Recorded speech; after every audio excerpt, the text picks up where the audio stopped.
আমায় একটু জায়গা দাও মায়ের মন্দিরে বসি, মায়ের মন্দিরে বসি। বৌমা, তুমি এখনো ঘুম থেকে উঠলে না? তাড়াতাড়ি উঠে ফুলগুলো তুলে দাও, রাধা মাধবের পুজো হবে কি করে না হয়। তাড়াতাড়ি উঠে পায়েসটা রাঁধো, রাধা মাধবের ভোগ চড়াতে হবে আমাকে। ইস, স্যা, তুমি বাসি কাপড়ে কেন রান্নাঘরে ঢুকতে গেলে? এখন আমার রান্নাঘর অপবিত্র হয়ে গেল। এই অপবিত্র রান্নাঘরে আমি রাধা মাধবের ভোগ রাঁধবো কি করে? বৌমা, তুমি বাসি কাপড়ে ঠাকুর ঘরে ঢুকে পড়লে।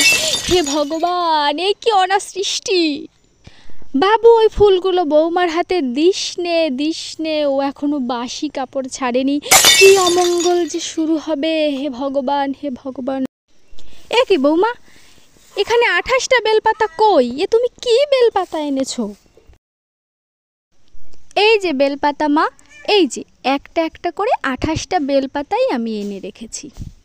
তুমি এও জানো না যে 3টা বেলপাতায় একটা বেলপাতা হয়? হে ভগবান, এ কি বউ ঘরে এনেছি আমি! বৌমা, আজ না তোমার উপোস, থুথুও গেলা যাবে না।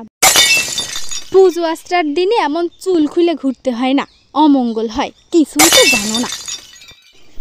এই যে সাবস্ক্রাইব, ফলো, আর আমার মতো শাশুড়ি পেতে চাইলে লাইক, কমেন্ট, শেয়ার।